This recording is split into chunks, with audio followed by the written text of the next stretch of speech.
Energi kebaikan dari sila. Kita harus tahu melatih sila. Melatih sila berarti mencegah kesalahan dan menghentikan keburukan. Ia dapat mencegah kita berpikir menyimpang dan menghentikan kita dari perbuatan buruk. Dengan mencegah kesalahan dan menghentikan keburukan, secara alami kita tak akan berjalan menyimpang.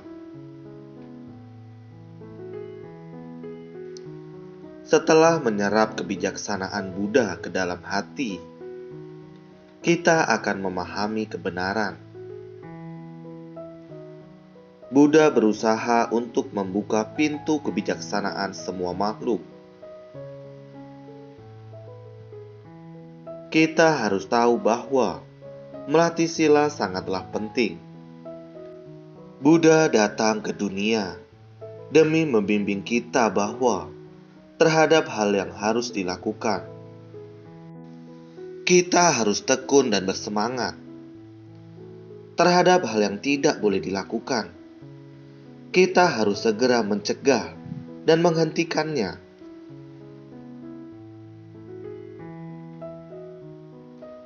Jika kita dapat mencegah diri dari perbuatan yang tidak pantas, serta berpikir dan berperilaku lurus, maka kita dapat melenyapkan ribuan kejahatan.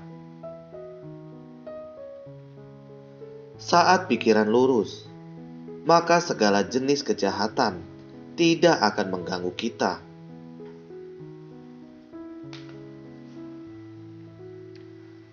Dahulu ada sebuah kisah seperti ini. Ada seorang anak muda yang datang ke sebuah desa kecil. Dia berkata kepada seorang tuan rumah, "Saya sangat lelah berjalan. Bolehkah mengizinkan saya menginap semalam di sini?"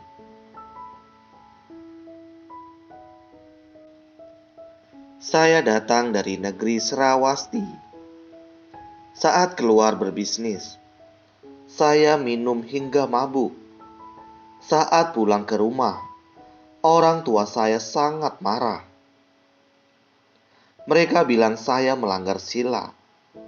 Mereka lalu mengusir saya dan meminta saya untuk mengintrospeksi diri." Sang tuan rumah pun menyediakan sebuah kamar untuknya. Di malam hari, sang tuan rumah sibuk memberi persembahan kepada setan. Setelah menerima persembahan, setan-setan itu akan membawa barang-barang berharga dari luar. Anak muda itu terus bertobat di dalam kamar.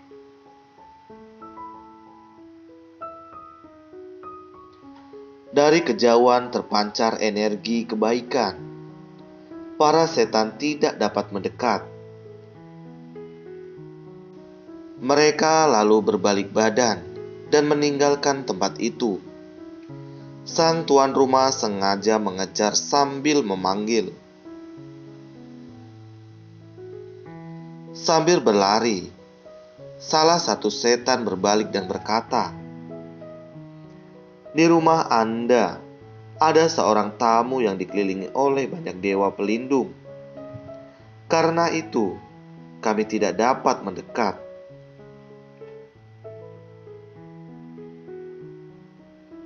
Dia pun teringat pada anak muda di rumahnya. Pada keesokan paginya, usai sarapan, dia bertanya pada anak muda tersebut. Anak muda itu menjawab, 5 sila yang diajarkan oleh Buddha adalah ajaran kebenaran. Meski telah melanggar salah satu sila, tetapi saya tetap menaati 4 sila lainnya. Karena itu, di sekitar saya terdapat dewa pelindung. Apa sesungguhnya ajaran Buddha itu? sang tuan rumah memutuskan pergi ke negeri Serawasti untuk bertemu dengan Buddha dan Sangha. Saat senja, dia meminjam tempat tinggal pada orang lain. Yang datang membuka pintu adalah seorang perempuan yang sangat cantik. Perempuan itu menolaknya dengan berkata, "Suami saya adalah setan yang gemar memakan daging manusia."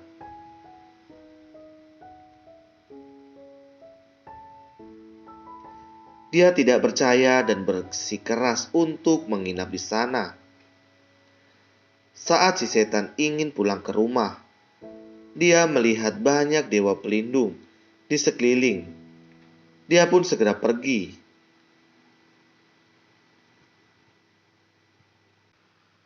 Pada keesokan paginya, dia melihat banyak tengkorak di depan rumah. Sebelum pergi meninggalkan tempat itu, dia melihat perempuan yang cantik itu dan berpikir untuk membawanya pulang.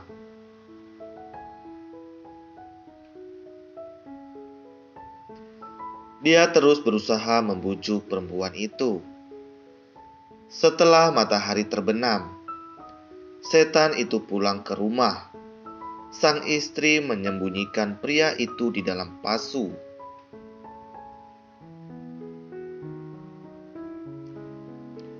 Meski demikian, setan itu tetap dapat mencium aroma manusia. Dia berkata kepada istrinya, "Saya lapar."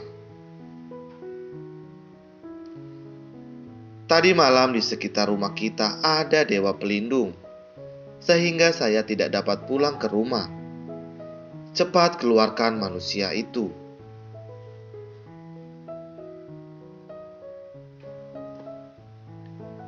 Istrinya bertanya, "Apa itu dewa pelindung?" Setan itu menjawab, "Orang yang menaati sila akan dilindungi oleh dewa. Orang yang menaati 5 sila akan dilindungi oleh 25 dewa." Istrinya kembali bertanya, "Apa saja 5 sila itu?" Tidak membunuh, tidak mencuri, tidak berbuat asusila, tidak berbohong, dan tidak minum minuman keras.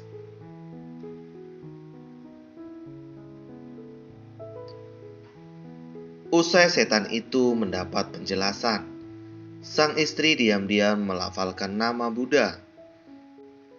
Dan pria yang bersembunyi di dalam pasu pun mulai bertobat.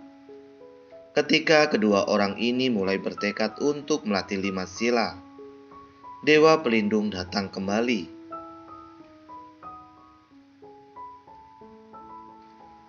Setan itu pun segera kabur karena panik. Awalnya, anak muda yang datang dari tempat jauh itu menumpang tidur semalam di sana.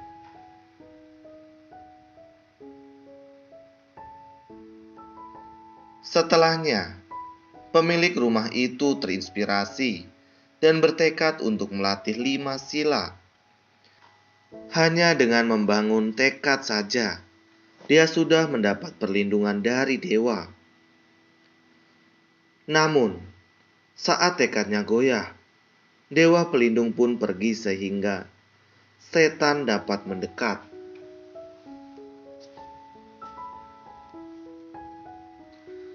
Sila sungguh membawa kekuatan yang tak terbayangkan. Setan itu mengetahui tentang 5 sila. Meski tahu tentang 5 sila, mengapa ia masih menjadi setan? Ini karena kejahatannya belum terlenyapkan.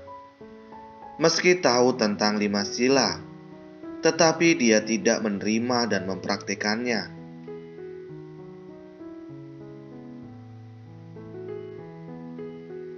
Prinsip kebenaran haruslah diterima dan dipraktikkan. Tanpa menerimanya dan mempraktikannya, maka ia tidaklah mendatangkan kekuatan. Meski sudah membangkitkan niat baik, tetapi jika kita memiliki keraguan atau tekad pelatihan diri, kita mundur, maka kita tak akan dapat melenyapkan kejahatan.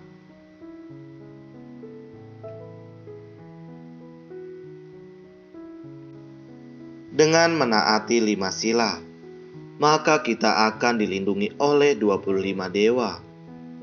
Meski akar kebaikan sudah bertumbuh, tetapi akar kejahatan belum tentu lenyap.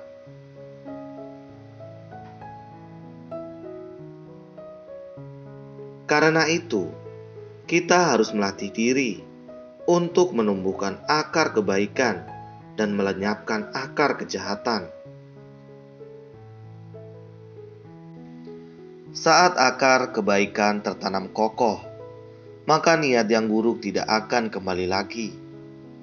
Setelah kejahatan terlenyapkan, maka niat buruk tidak akan kembali lagi. Untuk itu, kita harus mengingat ajaran Buddha dan menerapkannya dalam keseharian tanpa ada celah sedikit pun